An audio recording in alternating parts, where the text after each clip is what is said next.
Hi, my name is Bijal Shah and I am a bibliotherapist and founder of Book Therapy, a bibliotherapy and literary curation practice.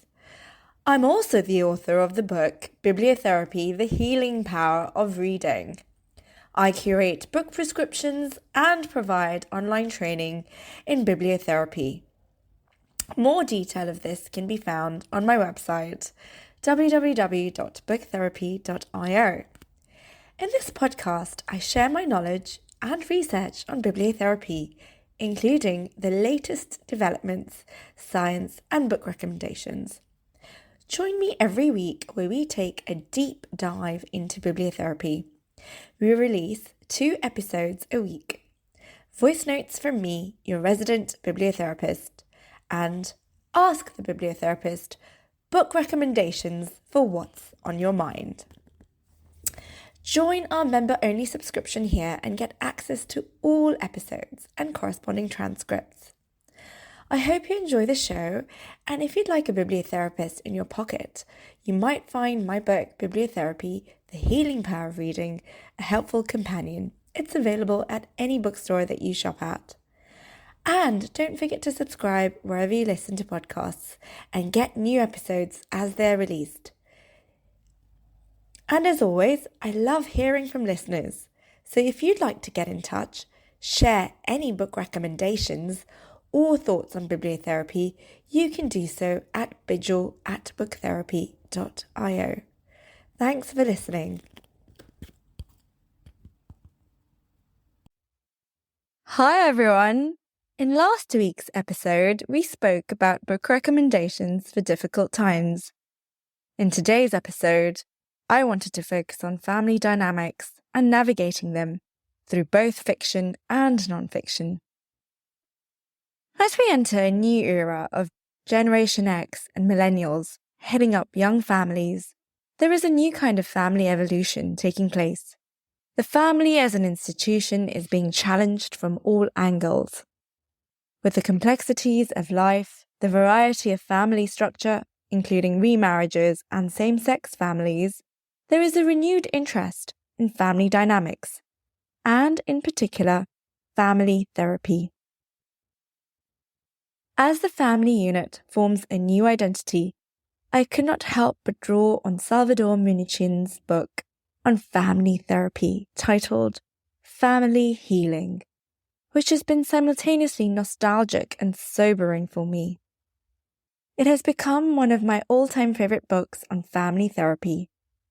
He eloquently articulates a myriad of unspoken truths that resonate strongly, particularly as a recent parent myself, changing my perspective on family dynamics in a refreshing way as I navigate raising my own young family every day. Sadly, Munichin died 2 years ago in October 2017. Yet his pioneering work on structural family therapy continues to influence family therapists all over the world. Munichin points out that family and community give us a huge sense of belonging, and with that, a deep and strong identity. We don't need to go looking for it in the external world. Family loyalty is what makes our world safe, knowing that we have each other's backs.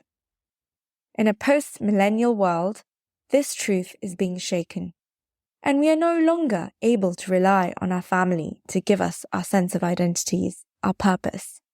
We seem to have transposed into a shallower orbit where we are desperately clutching to either our work roles or spouses or some form of meaningful identity to satisfy this inner need for belonging and identity. Yet we find the pressure of this too burdensome, especially if we're not happy with one or the other. Next on my list is Internal Family Systems Therapy. It's a non-fiction book by Richard C. Schwartz and Martha Sweezy. This book immediately came to mind when it comes to navigating internal family systems, or IFS. One of the key resources for this approach is the intricate dynamics of subpersonalities, or parts, within an individual's psyche, akin to members of a family. and reveals how polarization amongst these parts can lead to emotional suffering, mirroring family dynamics. Authors and pioneers of IFS, Richard Schwartz and master clinician Martha Sweezy expand on core concepts while offering practical guidelines for navigating trauma, anxiety, depression, eating disorders, addiction, and other behavioral changes. The book is filled with practical advice on strategies and evidence-based IFS techniques that I hope you find helpful. The next book on my list is Whole Again: Healing Your Heart and Rediscovering Your True Self After Toxic Relationships and Emotional Abuse by Jackson and Shannon Thomas.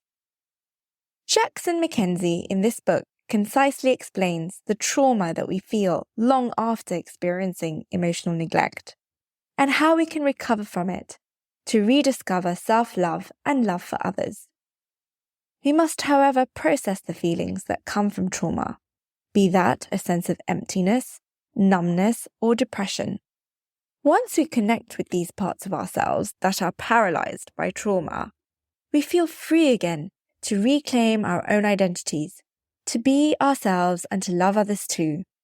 The book specifically examines complex post-traumatic stress disorder, personality disorders such as narcissistic personality disorder and borderline personality disorder, as well as shame and avoidance behavior. McKenzie offers healing strategies for the wounds we have experienced from abuse, betrayal, and maltreatment. I'd like to suggest some fiction books too that explore healthy family dynamics in more detail that I hope you'll love. The first is Commencement by J. Courtney Sullivan.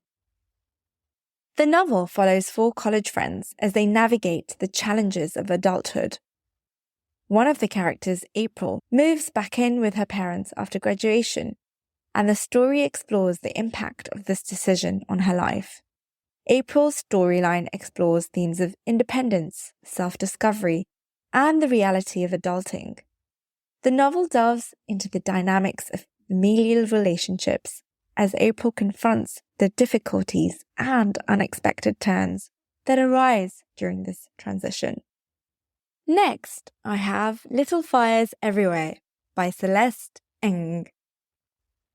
Whilst not the central theme, the novel explores the relationships between parents and their adult children, as well as the complexities of living together under one roof.